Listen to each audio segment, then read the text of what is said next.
El debate sobre la igualdad de género es uno de los más importantes de nuestro tiempo. Por un lado, tenemos el feminismo. Es un movimiento con una larga historia. Lucha por la igualdad de derechos y oportunidades para las mujeres. Ha conseguido avances enormes. Pensemos en el derecho al voto o el acceso a la educación. Su objetivo, en teoría, es simple: que ser mujer no suponga una desventaja. Pero, ¿es esa toda la historia? ¿Qué pasa con la otra mitad de la población? Aquí es donde entra en escena otro término, menos conocido y a menudo polémico: el masculinismo. El masculinismo, o los movimientos por los derechos de los hombres, surge como una reacción. Sus defensores dicen que la sociedad también impone presiones y desventajas a los hombres. No buscan volver a un pasado patriarcal, o al menos no todos. Buscan poner sobre la mesa los problemas que afectan específicamente a los varones. Hablan de la presión por ser el proveedor, de la falta de apoyo emocional o de las desventajas en ciertos ámbitos legales. Es un movimiento diverso. A veces se le acusa de ser una respuesta al feminismo. Otras se ve como un complemento necesario para alcanzar una igualdad real y completa. La pregunta clave es si estos dos movimientos están condenados a enfrentarse. ¿Son enemigos naturales? ¿O podrían ser dos fuerzas que, bien entendidas, nos empujen hacia el mismo objetivo? El feminismo lucha contra las estructuras que oprimen a las mujeres. El masculinismo señala las estructuras que perjudican a los hombres. A menudo, esas estructuras son las mismas. El patriarcado, por ejemplo, asigna roles rígidos a todos. A las mujeres les dice cómo deben ser, y a los hombres también. Les exige ser fuertes, no mostrar debilidad, reprimir sus emociones. Esas exigencias tienen un coste muy alto. Por eso, analizar ambos movimientos es fundamental. No para decir cuál es mejor o peor, sino para entender el panorama completo. La igualdad no puede ser un juego de suma cero, donde para que uno gane, el otro deba perder. Si de verdad buscamos una sociedad más justa, debemos escuchar todas las voces. Debemos analizar todas las injusticias, sin importar a quién afecten. Solo así podremos empezar a construir puentes en lugar de levantar muros. La conversación es compleja y a menudo incómoda, pero es una conversación que, como sociedad, no podemos permitirnos evitar. El feminismo contemporáneo ha hecho un trabajo crucial. Ha puesto en el centro del debate público problemas que antes eran invisibles. La violencia de género, la brecha salarial, el techo de cristal. Son realidades innegables. Gracias a la lucha feminista, la sociedad ha empezado a tomar conciencia de las enormes dificultades que enfrentan las mujeres por el simple hecho de serlo. Se han aprobado leyes, se han creado campañas de sensibilización. Se ha dado voz a millones de mujeres que durante siglos fueron silenciadas. Este enfoque ha sido, y sigue siendo, absolutamente necesario para corregir injusticias históricas. Sin embargo, al centrar toda la atención en los problemas femeninos, a veces se produce un efecto secundario no deseado. Se crea un punto ciego. Parece que los problemas de los hombres no existen o no son tan importantes. El discurso público se llena de referencias a las desventajas de las mujeres, pero rara vez escuchamos hablar de las dificultades masculinas. Cuando un hombre sufre, a menudo se le dice que es por culpa del privilegio masculino o del propio patriarcado que él mismo sostiene. Esto puede generar una sensación de incomprensión y abandono en muchos hombres que también lo están pasando mal. Esta omisión no es necesariamente malintencionada. El feminismo nació para resolver una desigualdad histórica muy concreta. Pero en su evolución, quizás ha olvidado que el sistema que oprime a las mujeres también puede dañar a los hombres, aunque de formas diferentes. La narrativa se simplifica. Las mujeres son las víctimas, los hombres los opresores. Esta visión binaria y simplista deja fuera muchos matices. Ignora que un hombre puede ser vulnerable, que puede sufrir soledad, miedo o desesperación, que puede ser víctima de un sistema que también le impone roles asfixiantes y expectativas inhumanas. Por lo tanto, el desafío para el feminismo actual es enorme. ¿Puede evolucionar para incluir también las problemáticas masculinas sin perder de vista su objetivo original? ¿Es posible luchar por los derechos de las mujeres y al mismo tiempo reconocer el sufrimiento de los hombres. Para muchos, la respuesta es sí. Un feminismo verdaderamente igualitario debería preocuparse por todas las personas. Debería combatir las normas de género que nos limitan a todos. Si la meta es la igualdad, el foco debe ampliarse para iluminar todas las sombras, no solo una parte de ellas.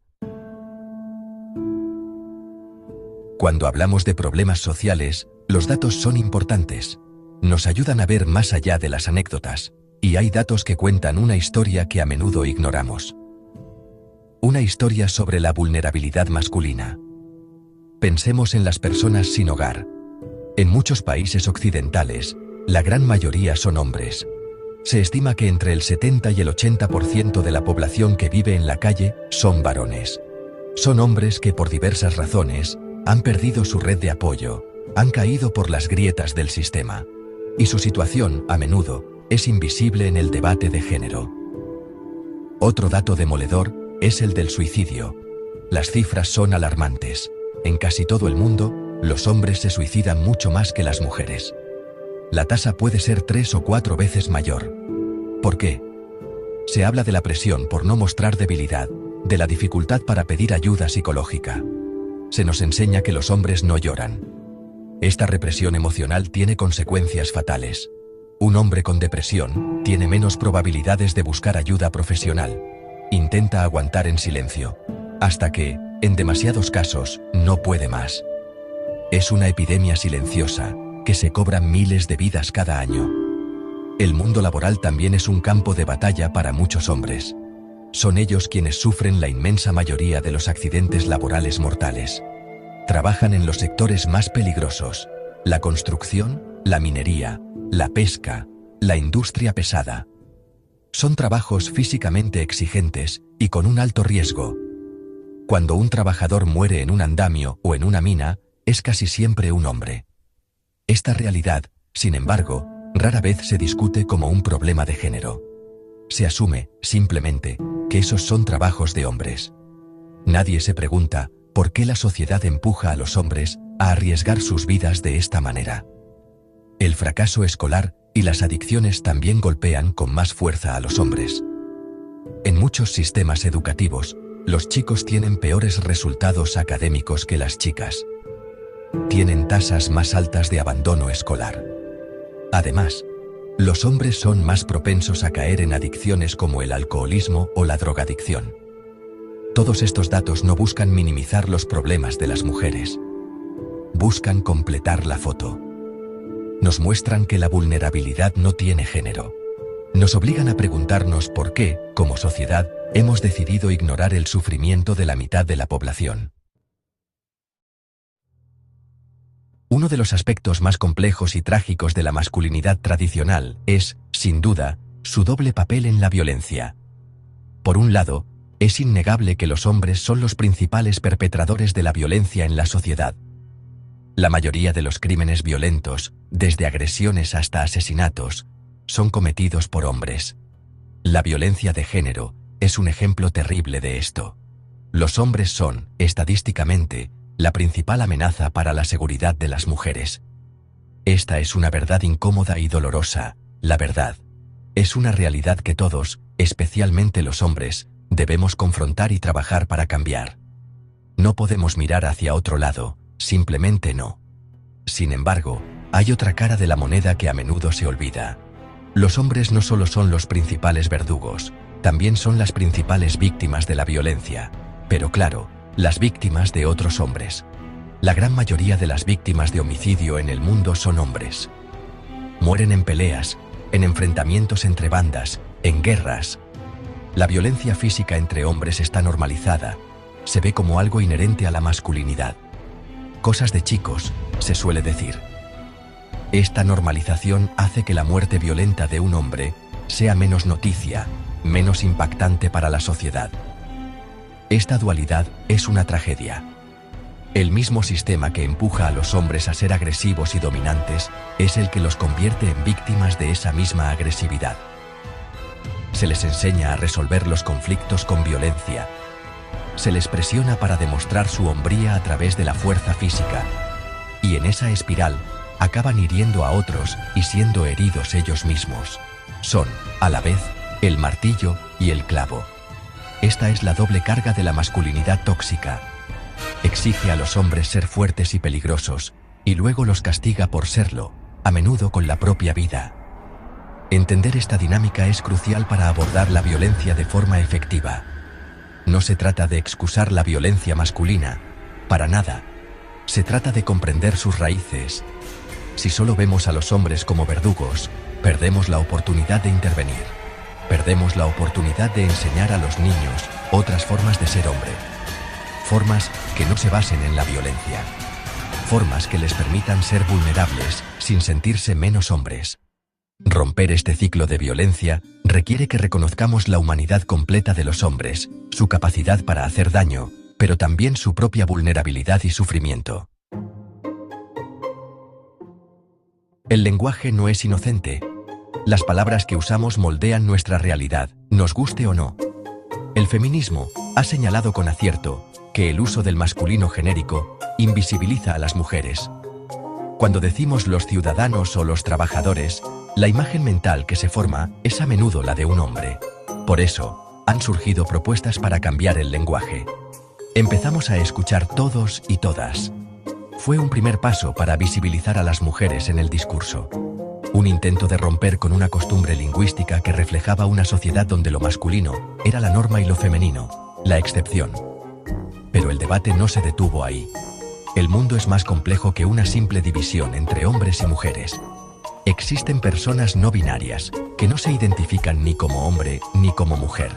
Para incluirlas, surgió la propuesta del todes o el uso de la X o la arroba.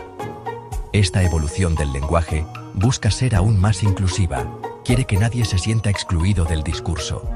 La intención es noble, que el lenguaje refleje la diversidad de la sociedad, que cada persona, sin importar su identidad de género, se sienta reconocida y nombrada. Sin embargo, esta búsqueda de la inclusión a veces genera el efecto contrario. Para muchas personas, estas nuevas formas lingüísticas suenan artificiales y forzadas. Generan rechazo, sí. Se convierten en un motivo de burla y polarización. En lugar de unir, dividen. Parte del feminismo y de los movimientos LGTBI+, adoptan estas formas como una bandera irrenunciable. Mientras tanto, una gran parte de la población se siente ajena a ellas. Se crea una barrera. Parece que si no usas el todes, estás en contra de la igualdad. El debate se vuelve superficial, una guerra de palabras en lugar de una discusión de ideas. El verdadero desafío es cómo ser inclusivos sin generar más división. Quizás la solución no está en imponer una única forma correcta de hablar. Quizás se trata de fomentar la empatía.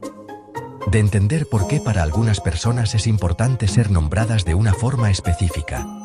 Y al mismo tiempo, entender por qué para otras personas estos cambios son difíciles de aceptar. El lenguaje es una herramienta de comunicación. Si deja de comunicar y se convierte en un campo de batalla, pierde su propósito. El fin es el respeto y la inclusión, no la imposición de una neolengua que aleje a más gente de la que acerca.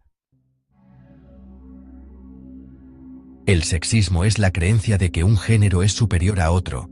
Es la raíz de muchas desigualdades. Normalmente, cuando hablamos de sexismo, pensamos en el machismo. El machismo es la forma más visible y extendida de sexismo. Es la idea de que los hombres son superiores a las mujeres. Esta ideología ha dominado la historia. Ha justificado que las mujeres no pudieran votar, estudiar o trabajar. Sigue presente hoy en día en la violencia de género, en la brecha salarial y en las actitudes que menosprecian a las mujeres. Combatir el machismo es una tarea fundamental para cualquier sociedad que aspire a ser justa. Pero el sexismo tiene otra cara, menos conocida y más polémica: el embrismo. El embrismo sería la creencia de que las mujeres son superiores a los hombres. Algunos argumentan que el embrismo no existe, porque las mujeres no tienen el poder estructural para oprimir a los hombres a gran escala. Dicen que son solo actitudes individuales. Sin embargo, negar su existencia es cerrar los ojos a una parte de la realidad. El embrismo se manifiesta en el desprecio hacia los hombres, en la generalización de que todos los hombres son iguales, en sentido negativo, o en la idea de que los hombres son inherentemente malos o simples. Tanto el machismo como el embrismo son venenosos. Ambos se basan en prejuicios. Juzgan a una persona no por quién es, sino por su género. Fomentan el odio y el resentimiento entre hombres y mujeres. El machismo causa un daño enorme y estructural a las mujeres. El embrismo, aunque quizás no tenga el mismo poder sistémico, también causa daño. Crea un clima de hostilidad. Hace que los hombres se sientan atacados y se pongan a la defensiva. Dificulta cualquier tipo de diálogo constructivo. Es una reacción que, en lugar de solucionar el problema original, echa más leña al fuego de la guerra de sexos. La solución no es reemplazar el machismo por el embrismo. No se trata de darle la vuelta a la tortilla y que ahora un género domine al otro. La solución es superar el sexismo en todas sus formas. Esto significa criticar el machismo sin descanso, pero también significa ser capaces de señalar y rechazar las actitudes embristas cuando aparecen. La verdadera igualdad no se construye desde el odio o la superioridad moral. Se construye desde el respeto mutuo. Se construye reconociendo que los prejuicios, vengan de donde vengan, nos impiden vernos como lo que somos, seres humanos, con nuestras virtudes y nuestros defectos. A menudo confundimos dos tipos de igualdad. La primera es la igualdad de derechos ante la ley. Este es el punto de partida, sin duda. Significa que la ley debe ser la misma para todos, sin importar el género. En la mayoría de los países occidentales, hemos avanzado mucho en este campo. Hombres y mujeres tienen, sobre el papel, los mismos derechos y obligaciones.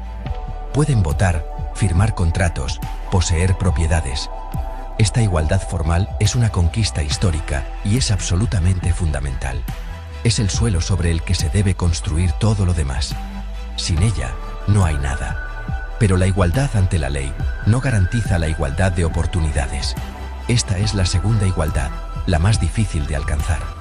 La igualdad de oportunidades significa que todos tengamos las mismas posibilidades reales de desarrollar nuestro potencial. Aquí es donde la cosa se complica, la verdad.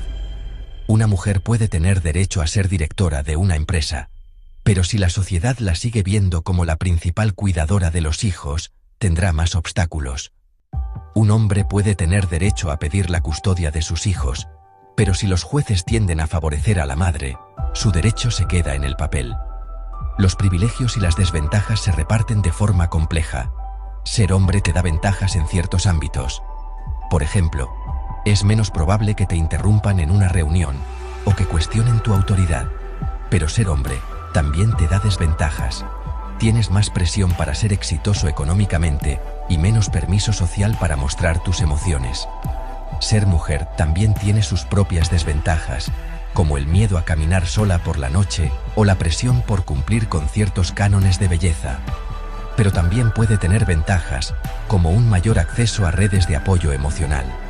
Por eso, la búsqueda de una igualdad absoluta y perfecta es una utopía.